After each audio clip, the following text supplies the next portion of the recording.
Maya had always been good at keeping people at arm's length. At 27, she had turned it into an art form.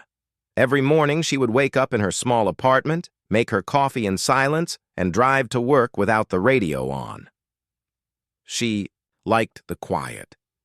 Quiet meant no surprises, no disappointments, no one asking questions she didn't want to answer. The animal shelter where she worked as a veterinary assistant was perfect for someone like her. Animals didn't judge.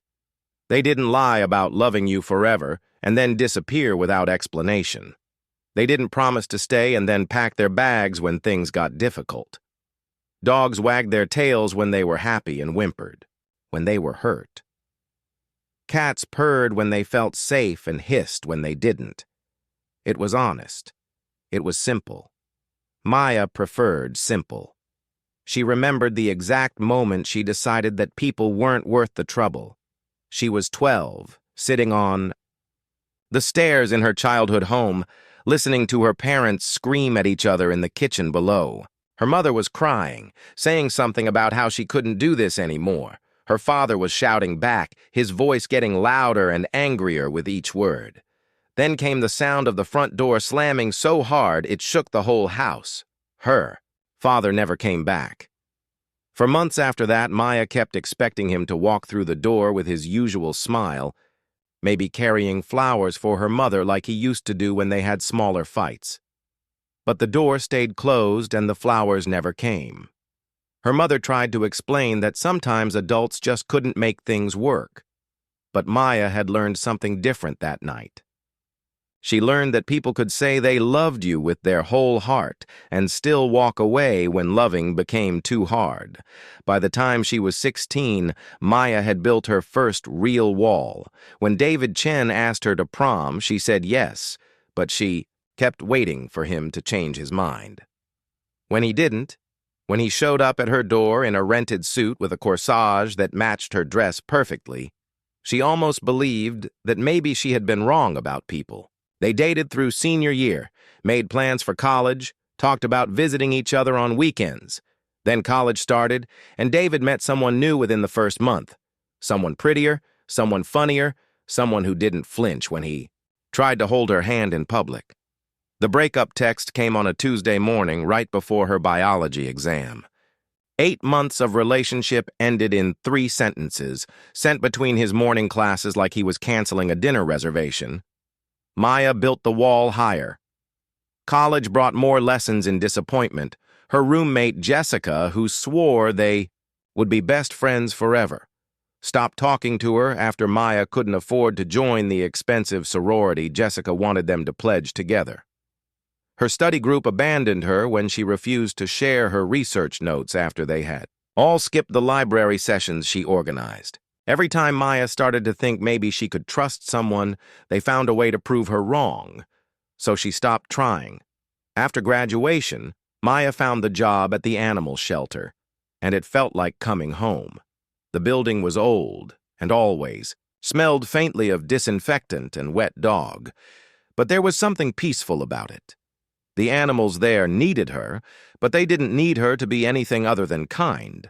They didn't care if she was funny at parties or if she remembered their birthdays or if she could afford expensive gifts.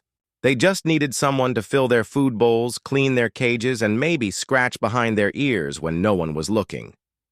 Maya was very good at her job. She could calm down the most frightened puppies, coax medicine into stubborn cats, and somehow always knew exactly what each animal needed to feel a little bit safer. Her supervisor, Mrs. Patterson, often commented on how natural Maya was with the difficult cases. The animals that other workers struggled with seemed to trust her instantly. What Mrs. Patterson didn't know was that Maya understood these animals in a way that went beyond professional training. She recognized the look in their eyes when they first arrived, scared, hurt, waiting for the next bad thing to happen. She knew what it felt like to hide in the corner of your cage, hoping that if you stayed very still and very quiet, maybe no one would notice you enough to hurt you again. During her lunch breaks, Maya would sit in the small break room by herself, eating sandwiches she had made at home and reading books on her phone. Her coworkers sometimes invited her to join them at the diner across the street, but she always had an excuse ready. Too much paperwork to catch up on, or a sick animal that needed checking on, or a headache that required quiet and solitude to cure. The truth was simpler and more complicated than any excuse. Maya had learned that being alone meant being safe. When you didn't let people get close, they couldn't hurt you when they left. When you didn't depend on anyone for companionship or comfort, you never had to feel that terrible empty space when they decided you weren't worth their time anymore. Her apartment reflected this philosophy perfectly. It was clean and organized, decorated with things that made her happy, but wouldn't be missed if they were gone. No photos of friends, no gifts with sentimental value, no evidence that other people had ever been important parts of her life. She had a comfortable chair where she read books, a kitchen table where she ate meals, and a bed where she slept soundly because there was no one around to disappoint her or be disappointed by her. Maya's colleagues respected her professional boundaries, mostly because she made them seem natural rather than defensive. She was always polite, always helpful with work-related questions, always willing to cover an extra shift when someone needed time off. But she never lingered after work to chat, never shared details about her weekend plans, never asked personal questions that might invite personal questions in return. This worked perfectly until the day she met the dog that would change everything. It was a Tuesday evening, almost closing time, when the police brought in a German Shepherd mix they had, found chained in an abandoned yard. The dog was thin, scared, and had clearly been hurt by humans before. When Maya approached his cage, he pressed himself against the back wall, shaking so hard she could hear his collar rattling against the metal bars. Most of the other workers had gone home for the day. The building was quiet, except for the usual sounds of animals settling in for the night. Maya grabbed a folding chair and positioned it a few feet away from the dog's cage, then sat down with a book, not looking directly at him but staying close enough that he could get used to her presence.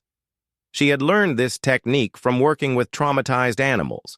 Sometimes the kindest thing you could do was simply exist nearby without demanding anything in return. No forced interaction, no attempts to pet or comfort, just steady, patient presence that said, "I'm here, I'm not going anywhere, and I'm not going to hurt you." After an hour, the dog stopped shaking. After 2 hours, he lay down, though he kept his eyes fixed on Maya. She read her book and occasionally spoke to him in soft, low tones, not expecting any response, but offering her voice as proof that he wasn't alone. It was during this quiet vigil that Maya realized something that made her deeply uncomfortable. As she sat there, patiently waiting for a traumatized animal to trust her enough to stop hiding in the corner of his cage, she recognized the irony of her situation. She had become an expert at helping damaged creatures heal from their fear of humans, while she herself had spent years perfecting the art of hiding from human connection. The dog eventually fell asleep, and Maya stayed until the night janitor arrived to begin his shift. As she gathered her things and prepared to leave, she whispered to the sleeping dog, "Tomorrow, we'll try again, and the day after that, if you need me to." Walking to her car in the empty parking lot, Maya felt something she hadn't experienced in years. A tiny crack in the wall she had built around her heart. It wasn't big enough for a person to slip through, not yet, but it was there. And for the first time in a very long time, that didn't terrify her completely. Jake had been cleaning the animal shelter at night for almost 4 years, and in that time, he had learned to read the building like a favorite book. He knew which cage doors squeaked and needed extra oil, which lights flickered and would probably burn out soon, and exactly how long it took to mop each section of the facility. But more than that, he had learned to read the people who worked there during the day. Most of the staff treated him like he was invisible, which was fine by Jake. He preferred it that way. At 41, he had grown comfortable with being the person who worked while others slept, who fixed problems before anyone noticed they existed, who kept things running smoothly from behind the scenes. It was peaceful work that gave him time to think. And after losing his wife Anna 3 years ago, thinking time was something he desperately needed. The night shift had been Anna's idea, actually, back when she was sick and couldn't sleep through the pain. Jake would sit with her during those long, dark hours when the world felt too quiet and too loud at the same time. After she passed away, he found that daytime felt wrong somehow. Too bright, too full of other people's normal lives, continuing as if nothing had changed. The night shift at the shelter offered him a place where his sleeplessness had purpose. Jake had noticed Maya long before she started staying late with the difficult animals. He had seen her through the security cameras working patiently with dogs that snapped at everyone else, sitting quietly beside cats that hissed when other people approached. He watched her stay past closing time to comfort a litter of puppies that had been found in a dumpster, singing softly to them until they stopped crying.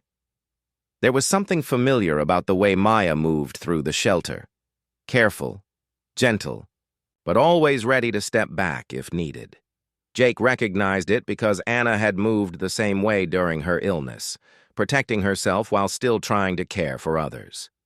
It was the walk of someone who had learned that the world could hurt you without warning, but who hadn't given up on kindness entirely.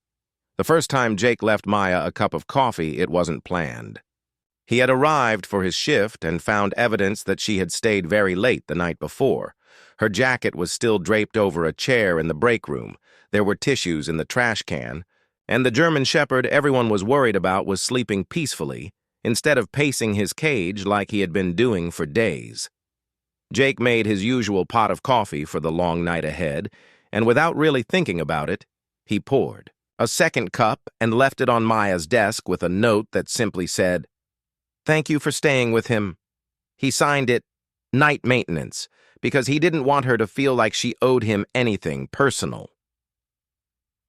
The next morning, Jake found a note on his supply cart. "The coffee was perfect. Thank you."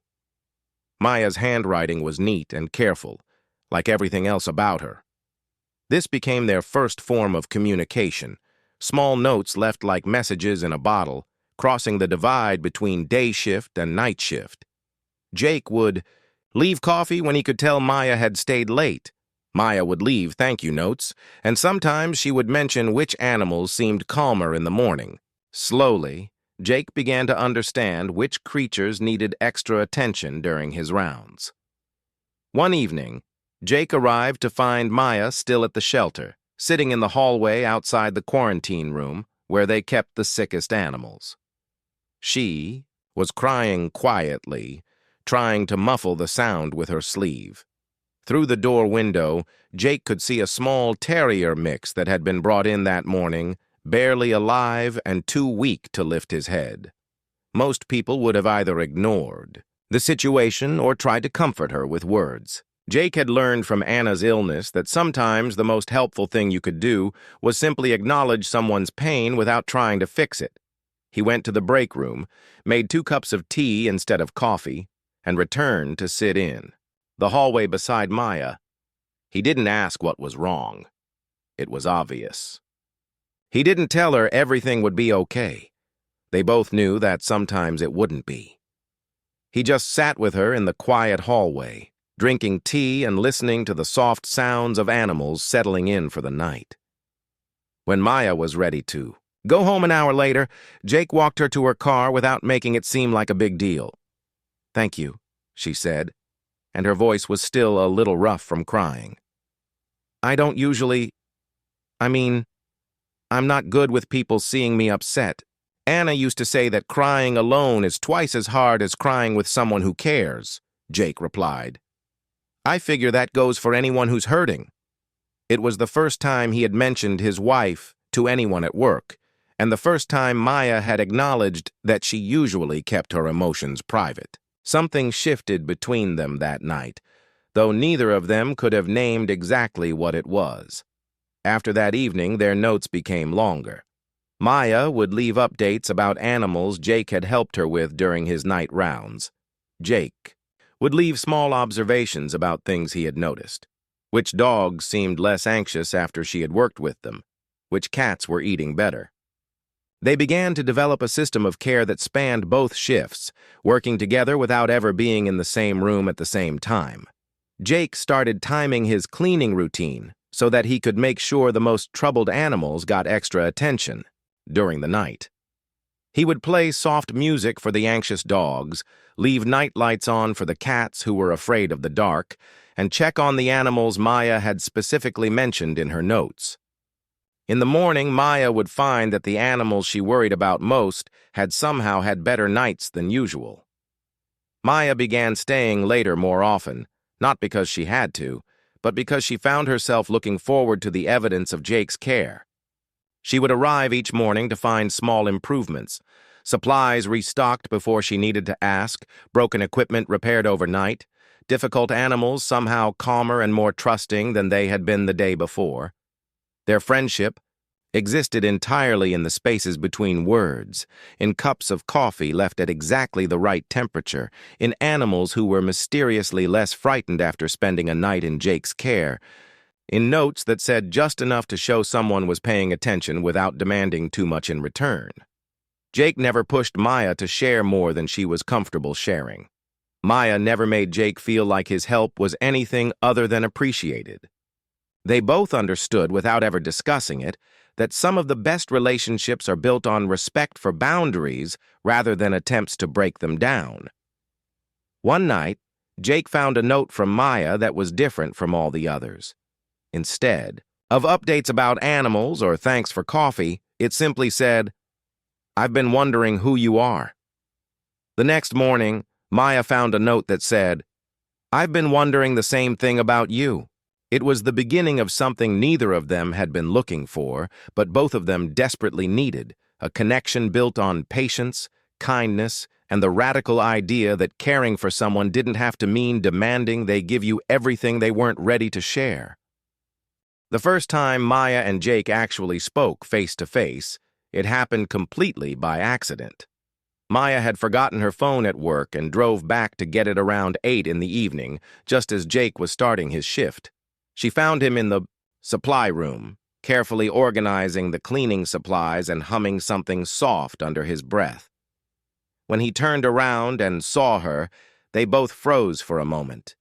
After months of notes and indirect kindness, seeing each other felt strangely intimate, like accidentally glimpsing someone through their bedroom window. "You're Jake," Maya said, and it wasn't really a question. "You're Maya," he replied, and his voice was exactly what she had imagined. Warm and steady, with a slight smile in it, even when he wasn't actually smiling. They stood there for a few seconds, taking in the reality of each other. Jake was taller than Maya had pictured, with gentle eyes and hands that looked like they had fixed 1,000 small problems. Maya was smaller than Jake had expected, but there was something strong about the way she held herself, like a tree that had learned to bend in storms without breaking. "I forgot my phone," Maya said, holding up the device as proof. "I was just getting started," Jake said, gesturing toward his cleaning cart. Neither of them moved to leave. "The coffee this morning was perfect, by the way," Maya added. "I don't know how you always get the temperature exactly right." Jake smiled, and it changed his whole face. "Anna taught me that. She said coffee is only good if it's hot enough to warm you up, but not so hot that you have to wait to drink it." It was the first time he had shared something personal about his wife with Maya, and she understood the trust that represented. "She sounds like she was wise," Maya said softly. "She was," Jake agreed. "She would have liked you. She always said the best people are the ones who take care of things that can't take care of themselves." Maya felt something warm spread through her chest, something she hadn't felt in years. It was the feeling of being seen and understood by another person, without having to explain herself or prove she was worth knowing. From that night forward, their shifts began to overlap slightly. Maya would stay a little later, and Jake would arrive a little earlier, giving them 15 or 20 minutes to talk in person.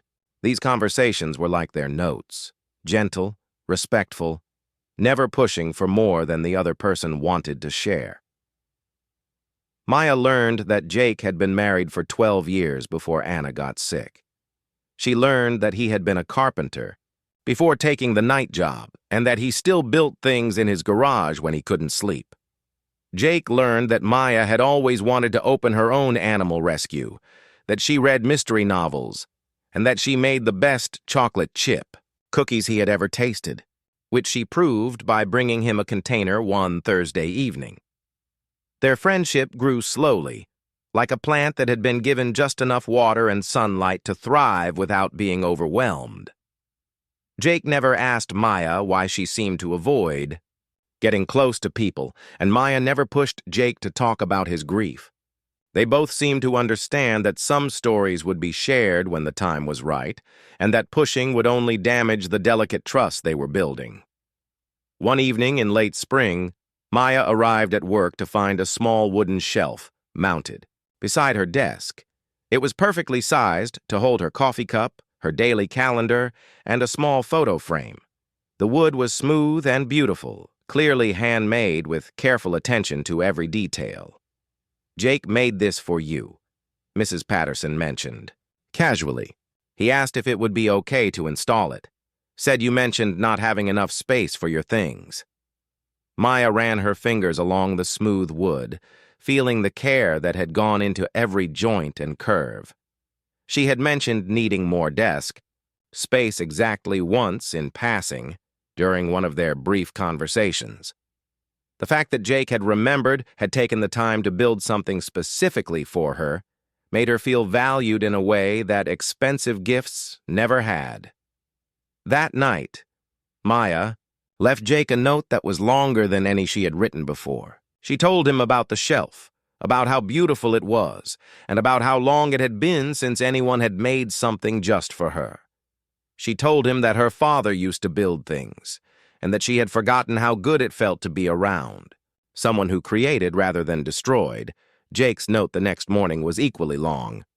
He told her that building the shelf had been the first time he had enjoyed working with wood since Anna died. He said that knowing it would make Maya's workday a little easier had given him a reason to care about making something beautiful again. Their notes became a regular part of their routine, sometimes talking about the animals, sometimes sharing small pieces of their histories, sometimes just acknowledging that they were thinking of each other. Maya would mention a book she was reading, and Jake would leave a note saying he had picked up the same book from the library. Jake would write about a recipe Anna used to make, and Maya would bring ingredients to try making it together during their overlap time. The evening Maya's apartment flooded, she called Jake without really thinking about it. She had been standing in her kitchen, watching water drip through the ceiling and trying to figure out what to do, when she realized his number was the first one that came to mind. "I know this is strange," she said when he answered, "but I think I need help." Jake arrived at her apartment within 20 minutes, bringing towels and a wet vacuum he had borrowed from the shelter. He helped her move her furniture away from the water damage, contact her insurance company, and pack a bag of essentials. When she mentioned needing to find a hotel for a few nights while the repairs were done, Jake offered his couch without hesitation. "Are you sure?" Maya asked. "I don't want to be a bother." "Anna always said that people who worry about being a bother are usually the ones who aren't," Jake replied. "Besides, you helped me more than you know. Let me return the favor." Maya had spent years avoiding situations that would make her dependent on another person's kindness, but something about Jake's offer felt different. It didn't come with expectations or conditions. It was simply one person helping another because he could, because he wanted to, because that's what friends do. That night, sleeping on Jake's comfortable couch in his quiet house, surrounded by the evidence of a life well lived, photos of Anna, books on carpentry, a kitchen that smelled like someone who actually cooked real meals, Maya felt something she hadn't experienced in years. She felt safe in someone else's space. She felt like she belonged somewhere, even temporarily. For the first time since she was 12 years old, Maya fell asleep without checking the locks on the doors or making sure she had an escape plan. She trusted Jake to keep her safe and more. Importantly, she trusted that he wouldn't use her vulnerability against her when she was strong again. Maya had been staying at Jake's house for almost a week when the fear started creeping back in. It began small, like most fears do. A tiny voice in the back of her mind pointing out how comfortable she had become in his space, how easy it was to talk to him over morning coffee, how natural it felt to come home to someone who was genuinely happy to see her. The voice reminded her of every time she had felt this safe before, and how badly it had ended each time. Her father, who had made her feel like the most important person in the world until the day he decided she wasn't worth staying for. David, who had promised they would make long-distance work until someone more convenient came along. Every person who had made her believe that maybe this time would be different until it wasn't. Jake seemed to sense her growing anxiety, but he handled it the way he handled everything, with patience and without pressure. When Maya started spending longer hours at the shelter to avoid going back to his house, he didn't ask questions. When she began leaving for work earlier and coming back later, he simply made sure there was always food in the refrigerator and fresh towels in the bathroom, letting her know she was welcome without making her feel trapped. But Maya's fear was stronger than Jake's patience, and it grew worse when Mrs. Patterson mentioned that the city was offering day shift maintenance, positions with better pay and benefits. Jake should apply, she said casually during a staff meeting. He's been here longer than anyone, and Lord knows he deserves a chance to work normal hours for once. That night, Maya couldn't concentrate on anything. The idea of Jake working during the day meant their quiet evening conversations would disappear. It meant no more notes left on her desk, no more evidence of his care in the way the animals were calmer after his shifts. Worse than that, it meant he would be around during the day when other people could see how kind and thoughtful he was. It meant he might start talking to her coworkers, might realize that Maya was just one person among many, nothing special enough to hold his attention when he had other options.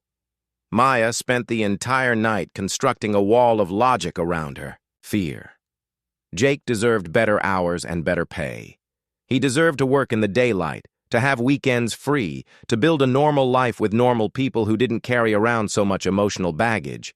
The smart thing, the kind thing, would be to encourage him to take the day position. The kind thing would be to step back before he realized he had been wasting his time on someone who would never be able to give him what he really deserved.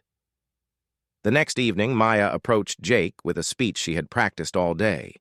She told him about the day shift opening, how perfect it would be for him, how he shouldn't let anything hold him back from taking it.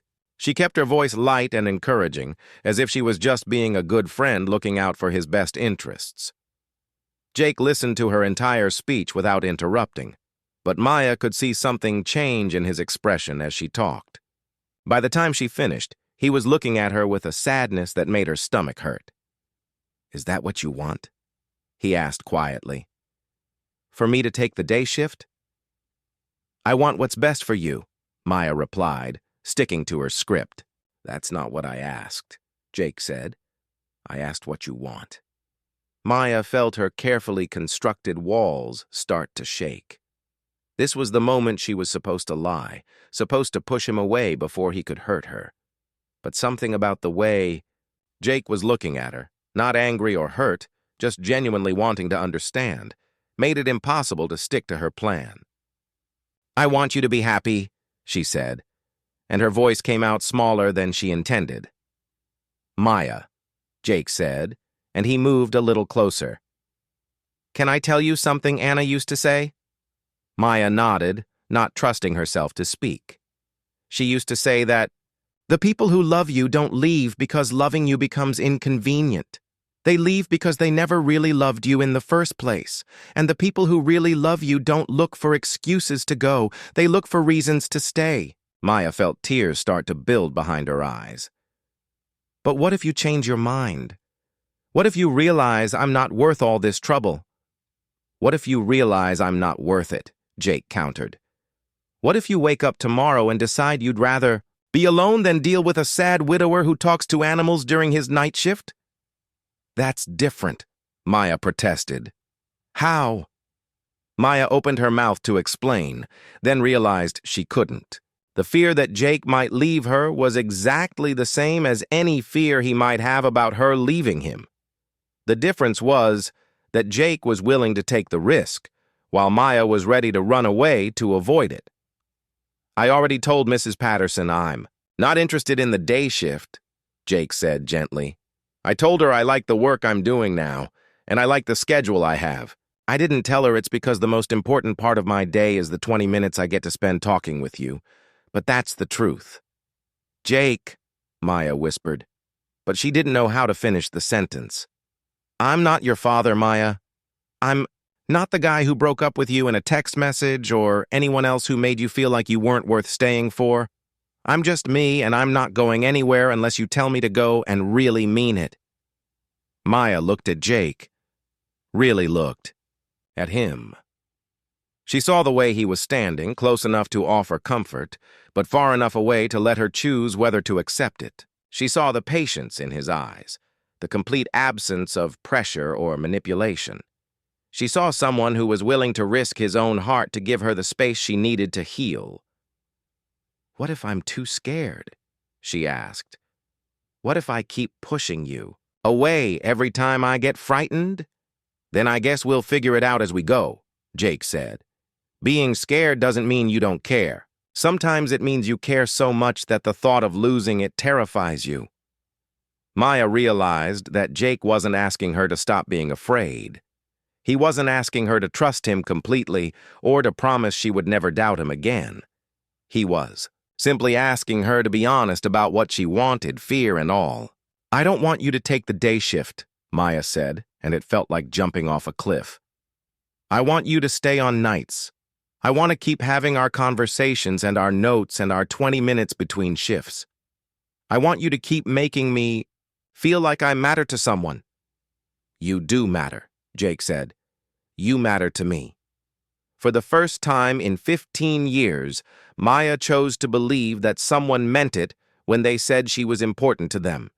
It was terrifying and wonderful and completely worth the risk.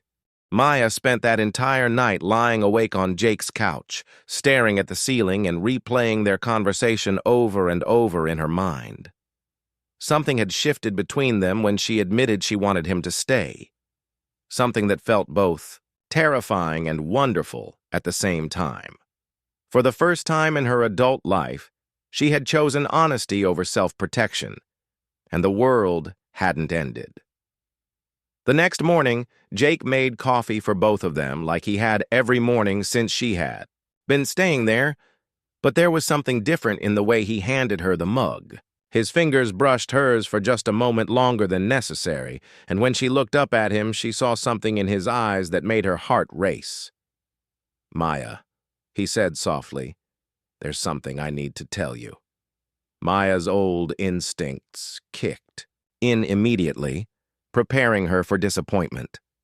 This was the moment he would tell her he had changed his mind, that he had thought about everything she had said and realized she was right. He deserved someone less complicated, someone who wouldn't spend weeks pushing him away every time she got scared. But Jake surprised her, the way he always did. I've been thinking about what you said last night about not wanting anyone's love except mine, he said. And I realized something. I don't want anyone's love either. I only want yours. Maya felt her breath catch in her throat. Jake, let me finish, he said gently. I know you're scared. I know you think I'm going to leave or change my mind or decide you're too much trouble. But Maya, I lost the love of my life 3 years ago. I know exactly how precious real love is, and I know exactly what it looks like.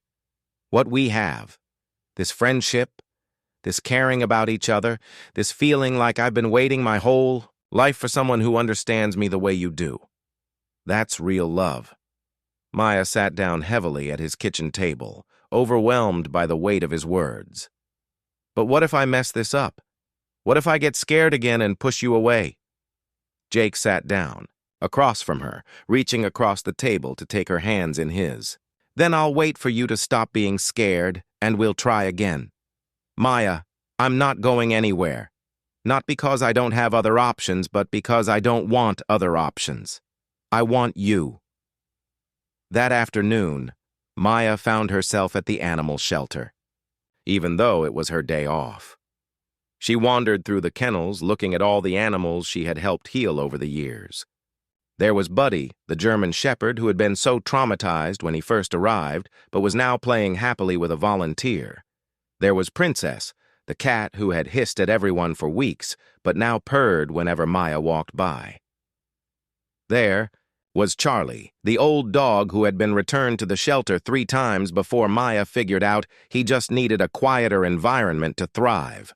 All of these animals had been damaged when they arrived. All of them had been scared, defensive, ready to bite or scratch anyone who tried to get too close. But with patience and consistent kindness, they had learned to trust again. They had learned that not all humans would hurt them, that some people could be counted on to provide safety and care. Maya realized she was no different from these animals. She had been hurt, so she had learned to protect herself by keeping everyone at a distance. But Jake had shown her the same patient, consistent kindness she showed the traumatized animals that came through the shelter doors. He had never forced her to trust him, never punished her for being scared, never made her feel broken or too damaged to love. That evening, Maya cooked dinner for Jake for the first time. She made Anna's recipe for chicken soup, the one he had mentioned in one of his notes months ago, using the ingredients she had been too nervous to buy until now. When Jake came home from his shift at 6 in the morning, he found Maya waiting for him with a bowl of soup and a smile that was nervous but genuine. "I've been thinking," she said as they sat down to eat together, "about what you said yesterday, about only wanting my love." Jake waited, giving her the space to find her words. "I spent so many years being afraid that if I let someone love me, they would eventually realize I wasn't worth it and leave," Maya continued. "But I think I was asking the wrong question. Instead of wondering if I was worth loving, I should have been asking if I was brave enough to love someone back." "And?" Jake asked gently. "I am," Maya said, and her voice was stronger than it had been in years. "I'm brave enough to love you back, Jake. I'm brave enough to choose you every day, even when I'm scared. Especially when I'm scared." Jake reached across the table and took her hand. And this time, Maya didn't pull away. "I love you too," he said. "I love your kindness and your strength, and the way you take care of things that need taking care of. I love that you understand what it means to be hurt and still choose to be gentle. I love you exactly as you are, walls and all." "The walls are coming down," Maya said with a small smile. "Slowly, but they're coming down." 6 months later, Maya and Jake were sitting in the office of a small building on the outskirts of town, signing the lease papers for what would become Maya's Animal Rescue Center. Jake had used his carpentry skills to help design the renovations, creating spaces that would be calm and healing for traumatized animals. Maya had used her savings and a small business loan to make her childhood dream a reality. "Second Chances Animal Rescue," Jake read from the sign they had made together. "I like the name." "Everyone deserves a second chance," Maya said, watching through the window as a volunteer played with a dog in the outdoor exercise area. Animals and people.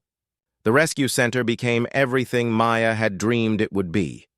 A place where damaged creatures could heal at their own pace, surrounded by people who understood that healing takes time and patience.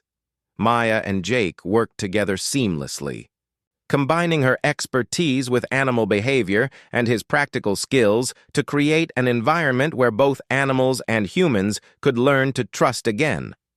They never officially moved in together.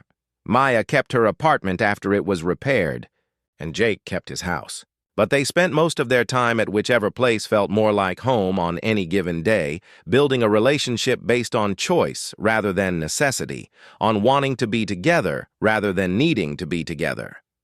On quiet evenings at the rescue, Center, after all the volunteers had gone home and the animals had settled in for the night, Maya and Jake would sit together in the small office, planning for the future and marveling at how far they had both come. "Do you ever regret it?" Maya asked one night. "Choosing someone as complicated as me?" Jake looked at her with the same patient, loving expression he had worn the night she tried to push him away. "Maya, love isn't about choosing someone simple. It's about choosing someone worth the complications. And you are worth everything." Maya realized that the title she had given their story, "I don't want anyone's love, I only want your love," wasn't about settling or desperation. It was about recognition. It was about understanding that love isn't about finding someone perfect, but about finding someone whose imperfections fit perfectly with your own. It was about choosing to build something beautiful with another person, one day at a time, one act of kindness at a time, one moment of trust at a time. In the end, Maya learned that the opposite of fear isn't courage. It's love. And sometimes, if you're very lucky, you find someone willing to love you while you learn to be brave.